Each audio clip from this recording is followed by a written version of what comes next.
Paz e bem, cartas de um diabo às Coríntios.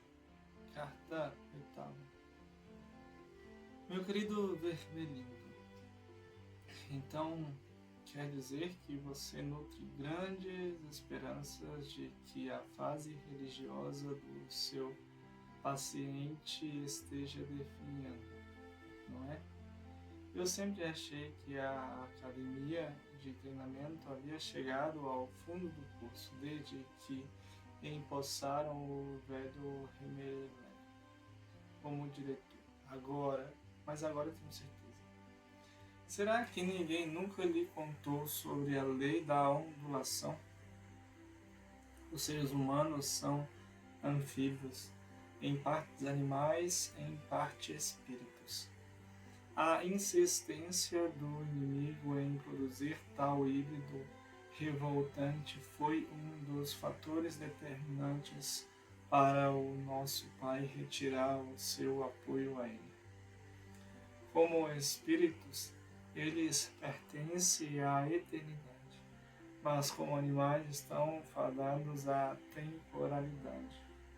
Isso significa que, enquanto o seu espírito pode ser direcionado para um objeto eterno, seus corpos, suas paixões e suas imaginações estão em constante mudança, pois mudar significa estar inserido na temporalidade.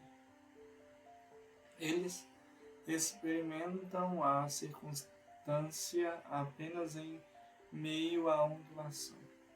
O retorno repetitivo a um nível do qual frequentemente se desviam uma série de altos e baixos.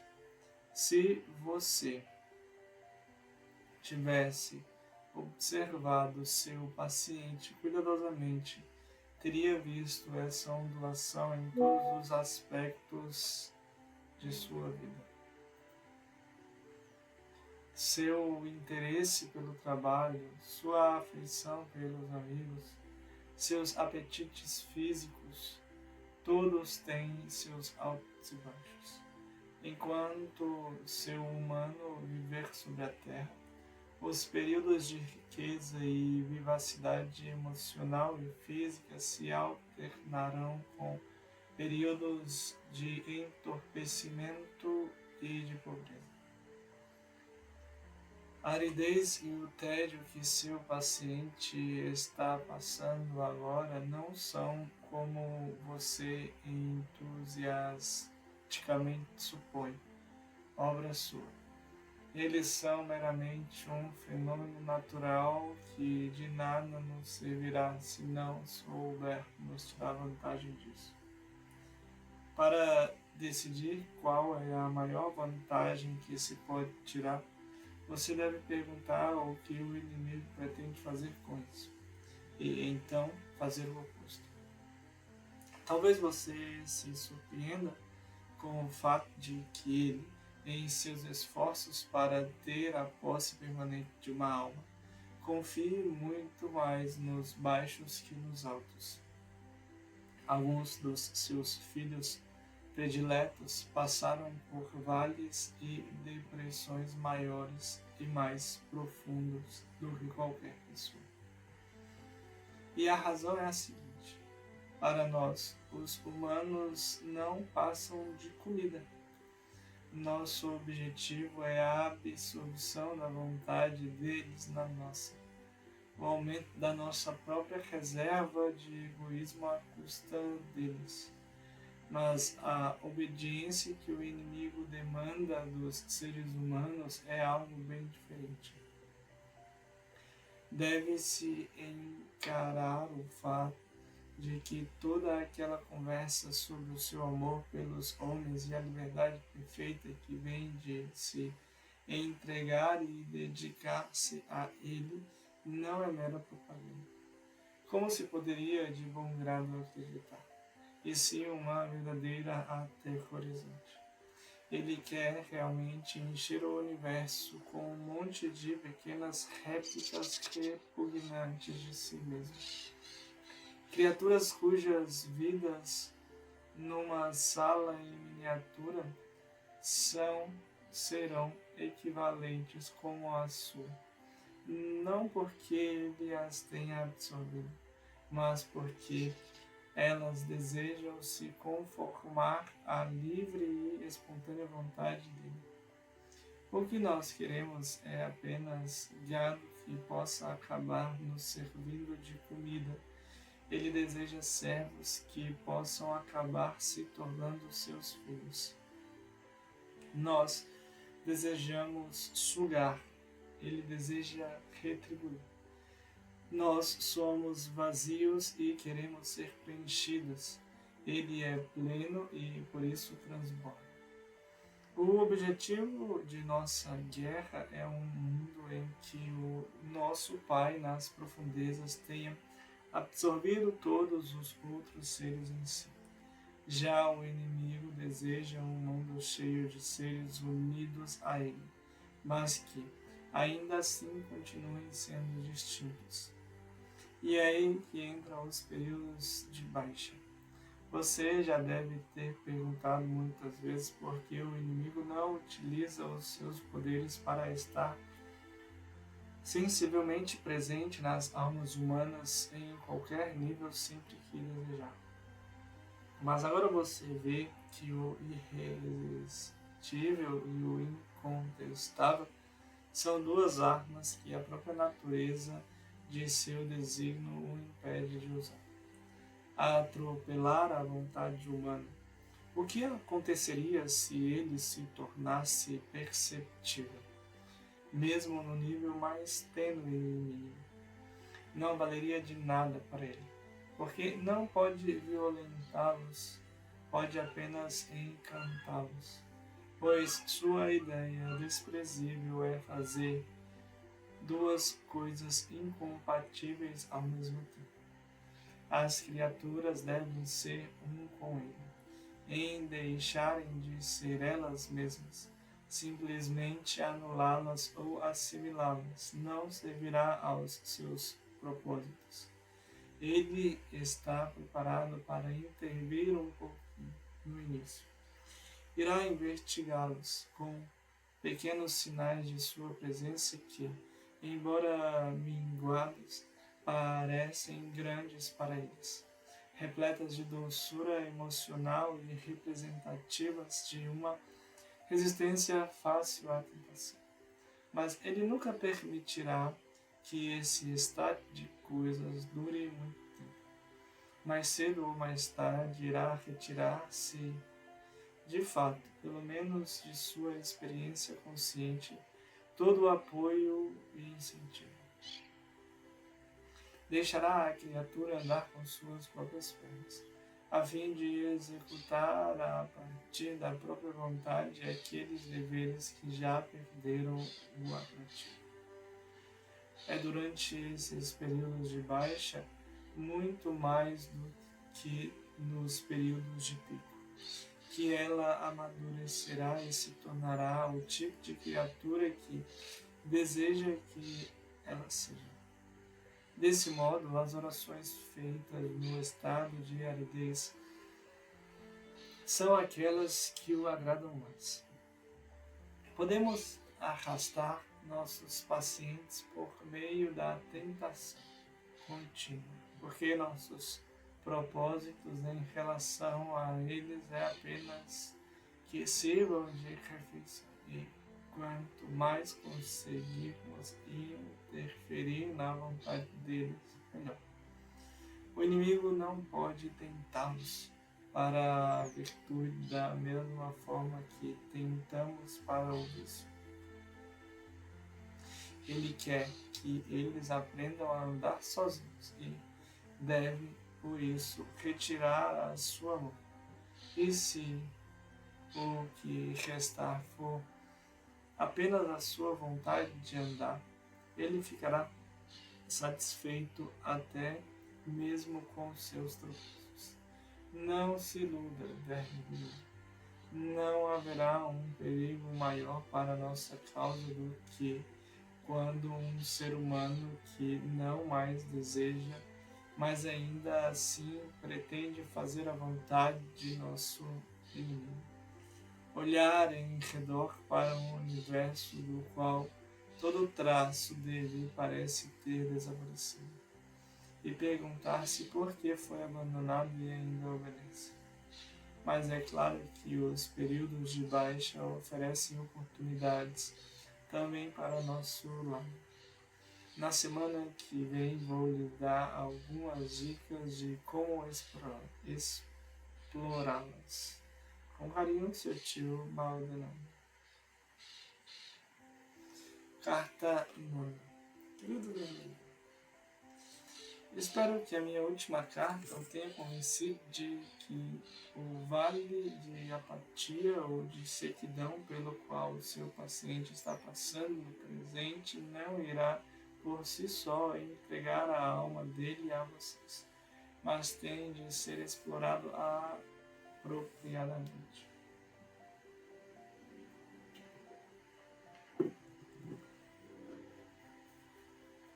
A seguir, vou lhe revelar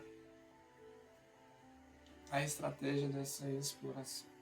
Em primeiro lugar, sempre pensei que os períodos de baixa da instabilidade humana oferecem excelentes oportunidades para todas as tentações sexuais, particularmente aquelas relativas ao sexo. Isso poderá surpreendê-lo, pois é claro que não há mais energia física e, portanto, mais apetite potencial em períodos de pico.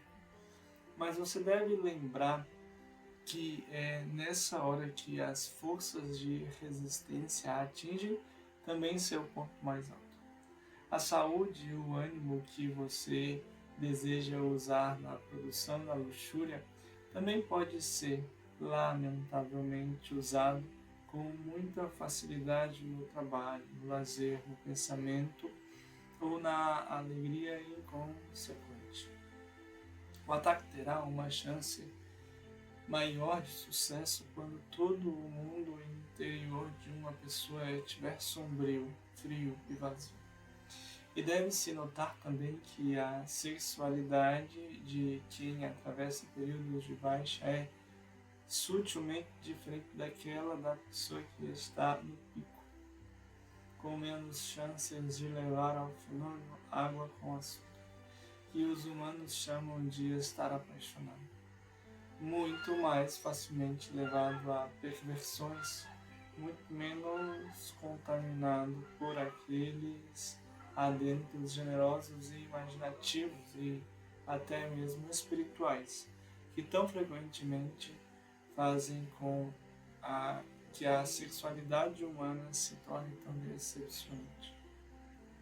O mesmo vale para outros desejos da carne. É muito mais provável que você transforme o seu homem num grande alcoólatra se lhe impuser a bebida como um paliativo para seu tédio e sua exaustão, do que se encorajá-lo a usar a bebida por meio de parecer um sujeito descolado entre amigos nas horas de felicidade e de afetuosidade.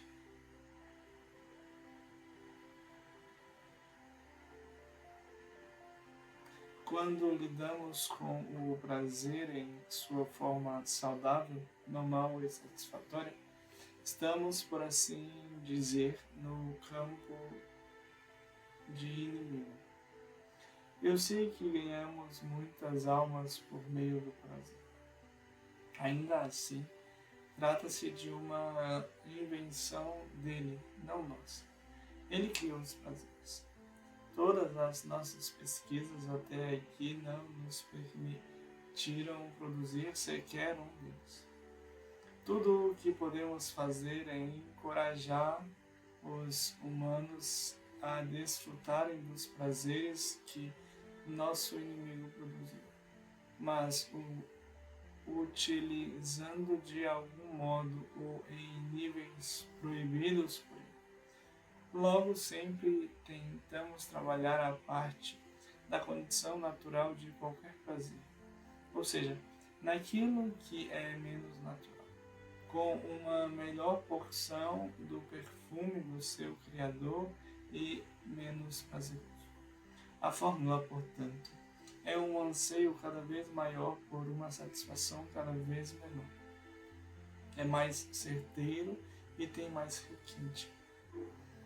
Capturar a alma do homem e não dar nada em troca, é isso que realmente agrada o coração do nosso Pai.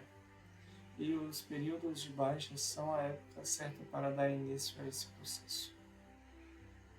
Mas há uma forma ainda melhor de explorar as baixas, que é pelos próprios pensamentos do paciente sobre elas. Como sempre, o primeiro passo é manter o conhecimento fora de sua mente. Não o deixe suspeitar da lei da ondulação. Faça-o presumir que a euforia inicial de sua conversão era para ter durado, que deveria ter se perpetuado para sempre, e que a aridez que ele está sentindo agora é uma condição permanente, uma vez que tenha fixado bem essa concepção equivocada na cabeça dele. Você poderá proceder de várias formas. Tudo dependerá de o seu homem ser do tipo que se desmotiva fácil, alguém que pode ser tentado ao desespero, ou do tipo que se ilude fácil, que pode ser convencido de que tudo está bem. O primeiro tipo está se tornando raro entre os humanos.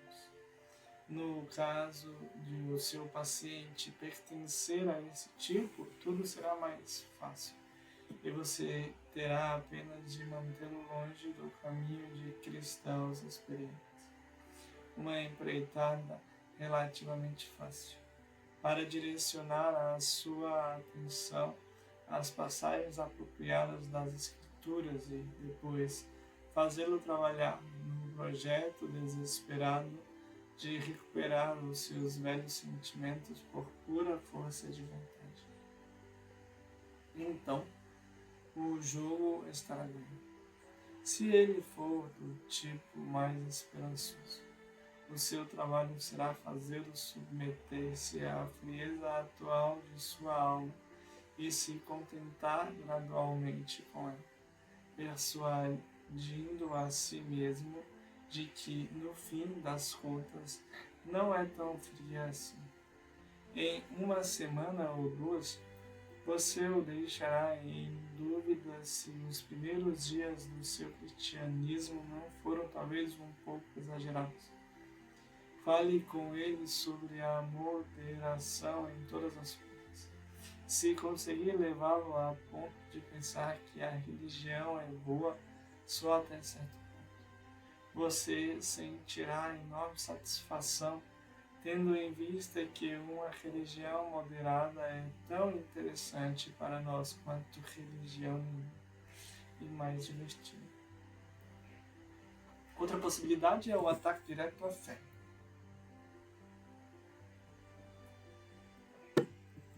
Uma vez que você o tenha levado a pensar que o período de baixa é permanente, não seria o caso de persuadi-lo igualmente de que a sua fase religiosa vai passar da mesma forma que todas as fases anteriores? É claro que não há forma concebível de chegar pela razão da proposição. Estou perdendo o interesse por isso. Para a proposição, isto é falso. Mas, como eu disse antes, é no jargão, não na razão, que você deve confiar.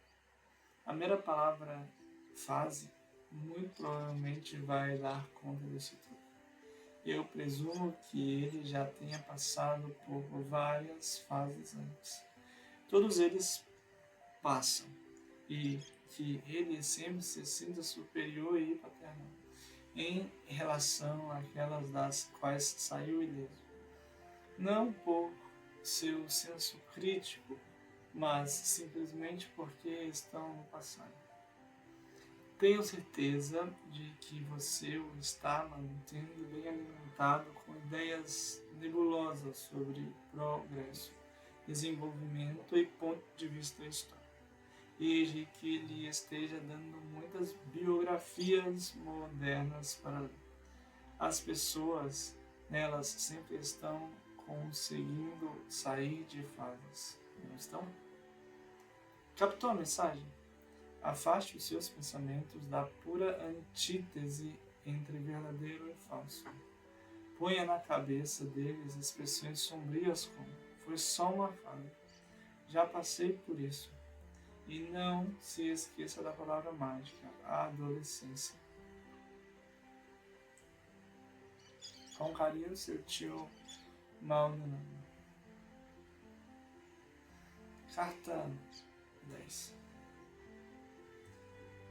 Meu querido Vermelho, são maravilhosas as notícias trazidas por Viltrapace, que o seu paciente fez amizades novas e muito desejáveis e que você parece ter se aproveitado desse acontecimento de maneira realmente promissora.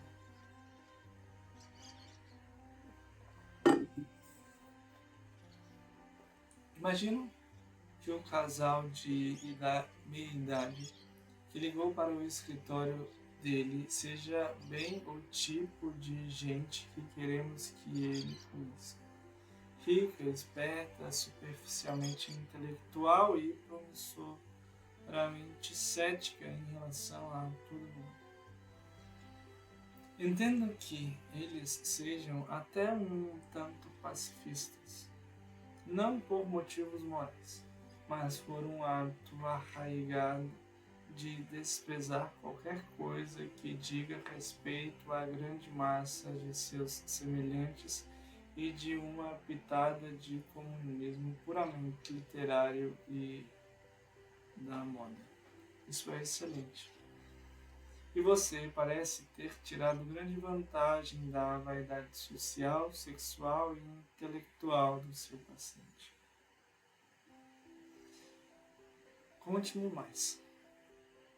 Ele chegou a um comprometimento mais sério com eles? Conte-me mais. Ele chegou a um comprometimento mais sério com eles? Não me refiro às palavras usadas.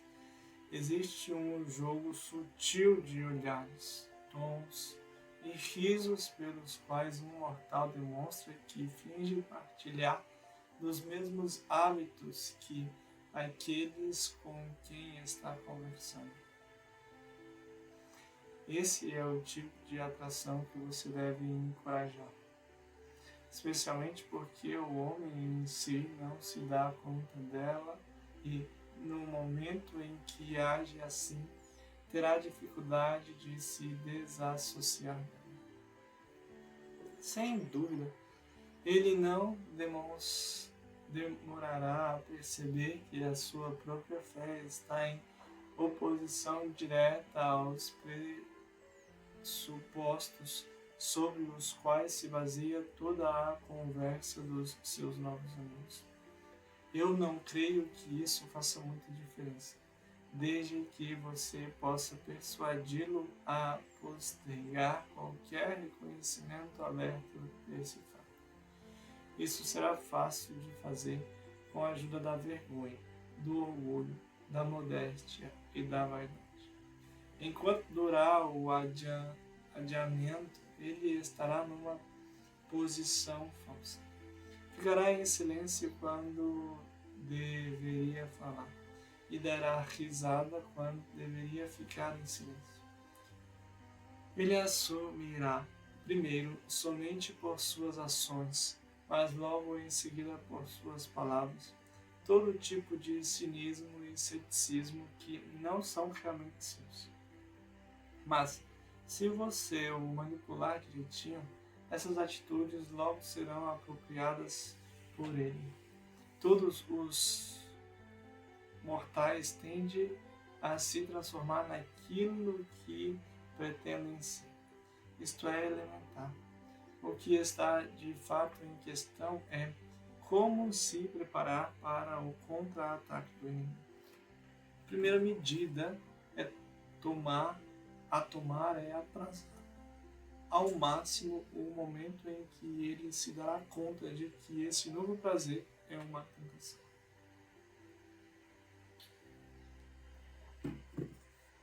Já que os servos do inimigo têm pregado por 2000 anos sobre o mundo como uma das grandes tentações padrão, isso parece ser difícil de fazer. Mas, felizmente, pouco se tem falado sobre isso nas últimas décadas. Nos textos cristãos modernos, embora eu veja várias referências, na verdade, mais do que eu desejaria, a Mammon muito pouco se adverte sobre as vaidades mundanas, a escolha de amigos e o valor do tempo. Tudo isso provavelmente seu paciente classificaria como puritanismo. E permita-me uma breve observação. O valor que demos a essa palavra é um dos triunfos sólidos dos últimos 100 anos. Por meio dela, resgatamos anualmente milhares de humanos de uma vida temperante, caridosa e sóbria. Mais cedo ou mais tarde, contudo, a natureza real de seus novos amigos deve se tornar clara para ele. E, então, suas táticas devem depender da inteligência de seu paciente. Se ele for tolo o bastante, você poderá levá-lo a se dar conta do caráter dos amigos apenas quando eles estiverem ausentes. Sua presença pode servir para eliminar toda possibilidade de crítica. Se conseguir isso, ele pode ser induzido a viver duas vidas paralelas, como muitos humanos fazem por longos períodos de tempo. Ele não apenas parecerá ser, mas realmente será um homem diferente em cada um dos círculos que frequentar. Se isso falhar, há um método mais sutil e divertido. Você pode fazer com que ele tenha verdadeiro prazer ao perceber que existem dois lados de uma vida e que são incompatíveis. Isso poderá ser alcançado explorando sua vaidade. Ele pode ser instruído a gostar de se ajoelhar ao lado do dono da mercearia aos domingos, só porque o dono da mercearia jamais entenderia o mundo urbano e escarnecedor que ele frequenta no sábado à noite. E, inversamente, a apreciar ainda mais as obscenidades e blasfêmias que rolaram no café com esses amigos admirados, porque está consciente de um mundo mais profundo e espiritual dentro dele que eles são incapazes de compreender. Acho que você está entendendo o que quero dizer. Os amigos mundanos o tocam de um lado e o dono da mercearia de outro. E ele é um homem completo, equilibrado e complexo, que consegue perscrutar todos. Assim, ao mesmo tempo que se mantém desleal a pelo menos dois grupos de pessoas, ele sentirá no lugar da vergonha um fluxo contínuo e subterrâneo de satisfação. Finalmente, se todo o resto falhar, você poderá persuadi-lo numa violação à própria consciência, a continuar a ter novas amizades com base no raciocínio de que ele está, de forma não especificada, fazendo bem a essas pessoas pelo mero fato de compartilhar sua bebida e de rir suas piadas, e que deixam de fazer isso seria excessivo, intolerante e, claro, puritano. Nesse meio tempo, é claro, você deverá tomar as decisões de precaução adequada para que esse novo projeto o induza a gastar mais do que você pode e a negligenciar o seu trabalho e sua mãe. A surpresa e a inveja dela, além da ambiguidade ou da brutalidade de suas reações, serão inestimáveis para o agravamento da atenção doméstica. Com carinho, seu tio Maldonado. Carta 11. Meu querido vermelhinho, tudo está indo maravilhosamente bem.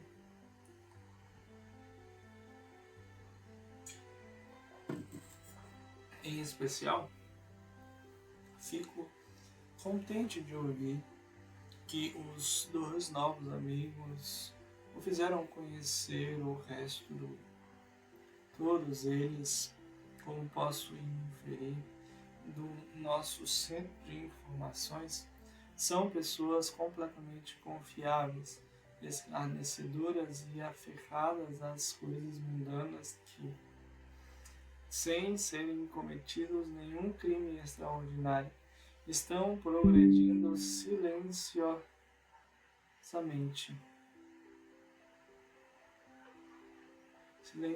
e confortavelmente rumo à casa do nosso Pai.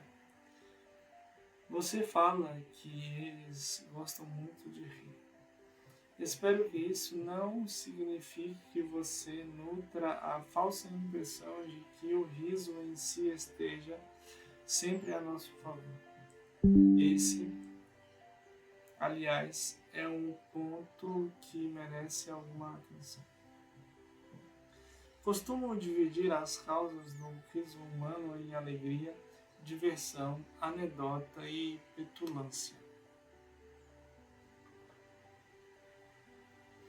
Você vai encontrar a primeira entre amigos e amantes, reunidos no fim da tarde de um feriado.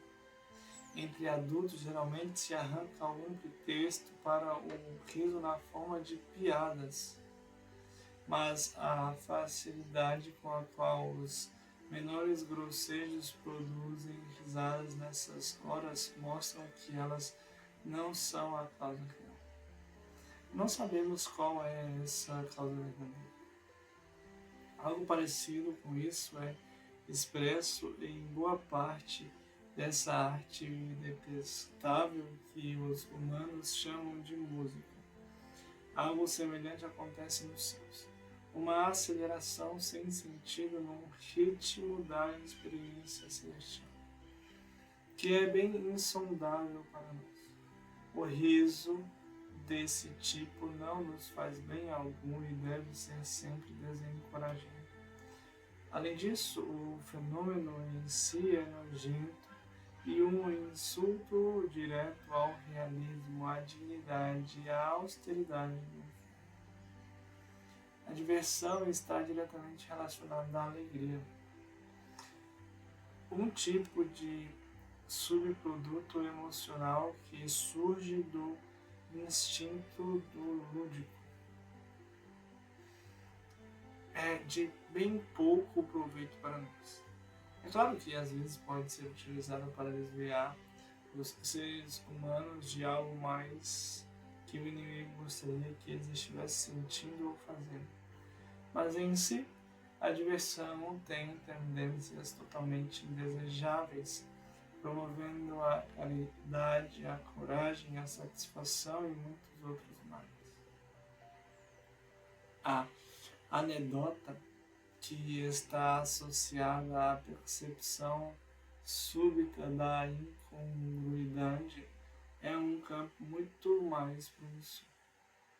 Não estou pensando em primeiro plano no humor irreverente ou obsceno que, embora muito usado pelos tentadores de segunda categoria, tem resultado muitas vezes decepcionantes. A verdadeira é que, Quanto a esse assunto, os seres humanos estão claramente divididos em duas classes. Há aqueles para os quais nenhuma paixão é tão séria quanto a luxúria, e para quem uma história indecente deixa de produzir lascívia precisamente quando se torna engraçada. Há outro para os quais o riso e o desejo são motivados no mesmo momento e pelas mesmas coisas. O primeiro tipo faz piada do sexo porque isso aponta muitas incongruências. Já o segundo cultiva incongruências por ter um pretexto para falar sobre sexo. Se o seu homem for do primeiro tipo, o humor de baixo calão não vai dizer. Não vou nunca esquecer as horas que gastei de tédio insuportável com um dos meus primeiros pacientes nos bares e salas para fumantes, antes de eu ter aprendido esta regra. Descubra a que grupo o seu paciente pertence e cuide para que ele mesmo não o descubra. O verdadeiro uso de anedotas, piadas e de humor encontra-se numa direção bem diferente e é especialmente promissor entre os ingleses que levam o seu senso de humor tão a sério que a falta desse senso é quase o único defeito do qual se envergonham.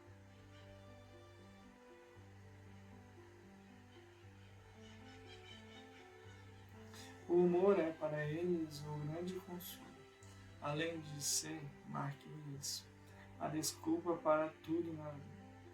Assim, ele é indispensável como meio de destruir qualquer sentimento de vergonha. Se um homem simplesmente deixar os outros pagarem a conta em seu lugar, é pão duro. Se gabar-se disso de forma jocosa e caçoar dos seus colegas por terem sido trapaceados, não será mais pão duro, e sim um cara cômico. A mera covardia é vergonhosa, mas aquela da qual alguém se vangloriar com superlativos humorísticos e gestos grosseiros pode parecer engraçado. A crueldade é vergonhosa,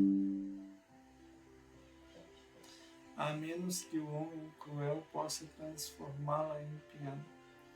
Milhares de piadas obscenas, ou mesmo blasfemas, não são de grande ajuda na danação de um homem, tanto quanto a sua descoberta de que praticamente tudo o que deseja fazer pode ser feito, não apenas sem a desaprovação de seus colegas, mas com a admiração deles.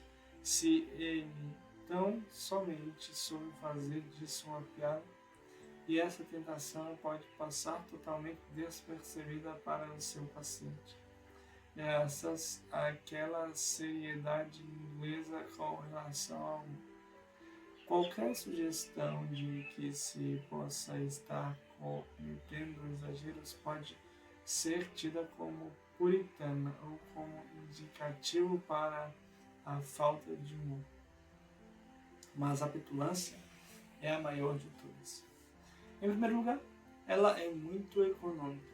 Qualquer um pode ser treinado para falar como se a virtude fosse engraçada.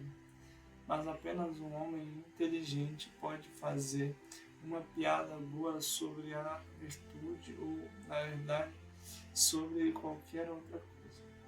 Entre pessoas petulantes, a piada sempre é assumida como algo natural.